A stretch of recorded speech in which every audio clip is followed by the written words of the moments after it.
காலையிலேருந்து செம்ம பரபரப்பாக ஓடிட்டுருக்கு வீடு. எனக்கு பிரேக்ஃபாஸ்ட் வந்துட்டு ஆப்பம் தான். இது எங்கள் மூத்தார் ஒய்ஃப் பண்ணாங்க.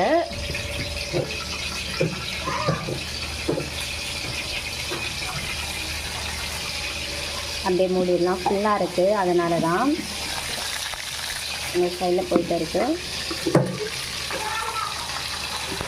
மாவு, அப்பத்தோட மாவு மீதி இருக்குது. உப்பு தண்ணி,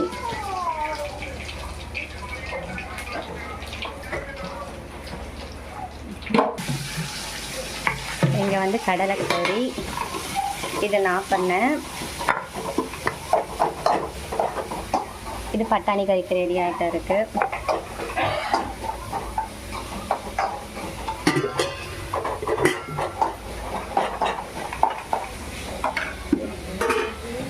அது என்னென்னா 2 நாளைக்கு முன்னாடி பார்த்திங்கன்னா சென்னா மசாலா நான் வச்சுருந்தேன். பையன் சாப்பிட்டாப்புல. அவர் வந்துட்டு நல்ல டேஸ்ட்டாக இருந்துச்சுன்னு சொல்லிட்டு இன்றைக்கி மெனுவில் அது கொடுத்துட்டாரு. ஆப்பத்துக்கு சென்னா மசாலா. ஆனால் ஹஸ்பண்ட் வந்துட்டு பட்டாணி கறி தான் பிளான் பண்ணார். சரி பையன் கேட்டான்னு சொல்லிவிட்டு அதை நான் செஞ்சு கொடுத்துட்டேன். பட்டாணி கறி ஒரு சைடு போயிட்டு இருக்குது. வீடே நிறைஞ்சிருக்கு. ஆளுங்க நிறைய பேர் இருக்காங்க. கிச்சனில் எத்தனை பேர்? நான் இருக்கேன், மூத்தார் ஒய்ஃப் இருக்காங்க, ஹஸ்பண்ட் இருக்காங்க, மாமியார் இல்லை. மாமியார் வந்து சாப்பிட்டு எடுத்துகிட்டு போகிறாங்க. நாங்கள் 3 பேர் தான் சமையல். அப்போ வந்து மூத்தார் ஒய்ஃப் செஞ்சாங்க. சென்னா மசாலா நான் செஞ்சேன். பட்டாணி கறி ஹஸ்பண்ட் செஞ்சுட்டு இருக்காங்க. லாஸ்ட்டாக தான் செய்கிறாரு அவர். எங்கள் வீட்டில் மட்டும்தான் இப்படி சமையல் நடக்குமா? உங்கள் வீட்டிலலாம் எப்படி நடக்கும்னு சொல்லுங்கள். எங்கள் வீட்டில் ஜாயின்ட் ஃபேமிலி இல்லைங்களா, எல்லாருமே எல்லா வேலையுமே ஷேர் பண்ணிப்போம். இந்த மாதிரி தான் எல்லார் வீட்லேயும் நடக்குமான்னு சொல்லுங்கள். ஏன்னா தெரிஞ்சுக்க ஆசைப்பட்றேன். அதுக்கு தான் பையனுக்கு தான் எடுக்கிறாங்க. பையன்றது எங்கள் மூத்தார் பையனை தான் நான் பையன் சொல்லுறேன். பிரேக்ஃபாஸ்ட் முடிச்சதும் இவங்க எல்லாம் பீச்சுக்கு கிளம்புறாங்க. மெரினா பீச்சுக்கு. அடிக்கிற வெயிலுக்கு பீச்சு. பட் வெளில போகணும் இல்லைங்களா, வந்திருக்காங்க. சென்னை சுற்றி பார்க்கலன்னா எப்படி? அதனால் மூத்தார் ஒய்ஃப் போகிறாங்க. ஃபேமிலியோடு போகிறாங்க அவங்க. மூத்தார் சாப்பிட உட்காந்துட்டாங்க. இதை தான் நான் செஞ்ச சென்னா மசாலா. இந்த கறி தான் அவர் கேட்டார், மூத்தார் பையன். அதனால் இன்றைக்கி சடனாக இது பிளான் ஆயிடுச்சு. எப்படி இருக்குது சொல்லுங்கள். இவரை பாருங்கள். இவர் காலேஜில் எல்லோரும் தடியான்னு சொல்லுறாங்களாம். அதனால் வந்துட்டு சாப்பிட்றது கிடையாது, சும்மா பேருக்கு சாஸ்திரத்துக்கு சாப்பிடுவாங்க இல்லையா. ரொம்ப கண்ட்ரோல்டாக இருக்கார். அதுலேயும் நிறைய வாட்டி ஸ்கிப் பண்ணிடுறாங்க. லஞ்செல்லாம் 3:30க்கு கொஞ்சமாக எடுக்கிறாங்க. அதோட நைட் 7 மணி அதோட ஸ்டாப் பண்ணிடுறாங்க. பயபுள்ள வந்துட்டு ஒல்லியாகணும்னு சொல்லிட்டு சாப்பிட்றதே இல்லை. பிடிச்சிருந்தா ஆசைப்பட்டால் மட்டும் அது பேருக்காக எடுக்கிறது தான். பாருங்கள் எவ்வளோ லீன் ஆகிட்டார். வீடே ஃபீல் பண்ணுறாங்க இவரை. எந்தடி பொண்ணு,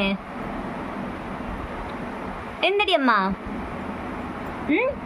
உடம்பு சரியில்லை. சரி அப்படியே கொஞ்சம் மாமியார் கொஞ்சம் நல்ல ட்ரெஸ்ஸாக போடணும்னு சொல்லுவாங்கன்னு சொல்லிட்டு தான் இந்த ஜிகுலாம் போட்டிருக்கேன். இல்லைன்னா அவளுக்கு ஒரு டிஷர்ட் போகிற ஐடியா தான் இருக்கும்.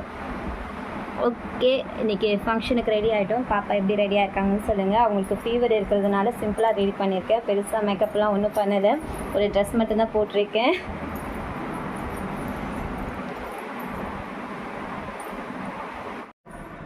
மாமியார் கேரளாவில் இருக்கிறவங்கக்கிட்ட வீடியோ கால் பேசிகிட்டு இருக்காங்க. அவங்களுடைய சிஸ்டர்ஸ் கிட்ட, அதாவது மேமா சொல்லுவோம் இல்லையா, அங்கே வீடியோ கால். பாப்பா ரெடி ஆகிட்டு வெளியில் போகிறாங்க. இன்றைக்கி வெளியில் கிளம்புறோம். மேமா ஃபோன் பண்ணியிருக்காங்க. கேரளாவிலலாம் நல்லா மழைங்கள்லாம். ஸோ கேரளா விஷயங்கள்லாம் டிஸ்கஸ் பண்ணிகிட்டு இருக்காங்க சிஸ்டர்ஸ் எல்லாம் வீடியோ காலில். ஸ்ட்ரீட் ரொம்ப மோசமாக இருக்குன்னு சொல்லிட்டு போகிறாங்க.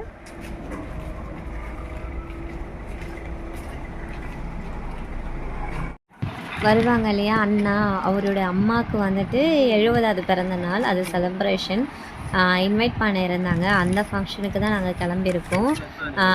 என்ன பண்ணுறதுன்னு தெரியல, கிஃப்ட் என்ன கொடுக்குறதுன்னு சொல்லிட்டு சரி சாரீ எடுத்துருவோம் அப்படின்னு சொல்லிட்டு ஷாப்பிங்க்கு இறங்கிட்டோம். சாரீ எடுத்துகிட்டு இருக்கோம். இந்த சாரீ தான் எடுத்திருக்காங்க. மாமியாருக்கு இது தான் பிடிச்சிருக்குன்னு சொல்லி எடுத்துட்டாங்க. இந்த சாரீ தான். இதை தான் நாங்கள் வந்து ப்ரெசென்ட் பண்ண போகிறோம் அவங்களுக்கு. எப்படி இருக்குதுன்னு சொல்லுங்கள். நல்லா இருக்குங்களா சாரீ? ஃபைனல் பண்ணது அந்த சாரீ தான். ஃபங்க்ஷன் வீட்டுக்கு வந்துட்டோம். நாங்கள் சாரீ எடுத்துகிட்டு வரோம். இடம் சரியில்லை, மழை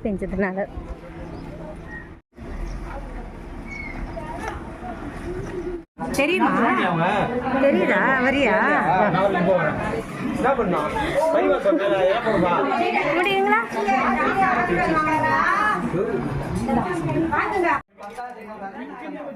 அண்ணாவோட கூட பிறந்த தங்கச்சி தான் அவங்க நிற்கிறாங்க பாருங்க. அவங்க தான் அவங்க கூட பிறந்த தங்கச்சி.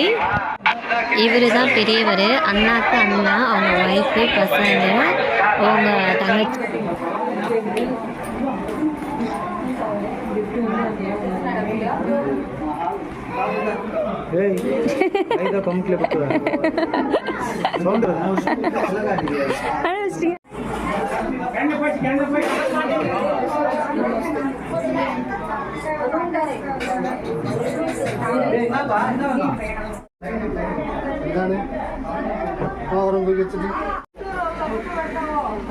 எங்க மாமியார் வந்துட்டு இருக்காங்க.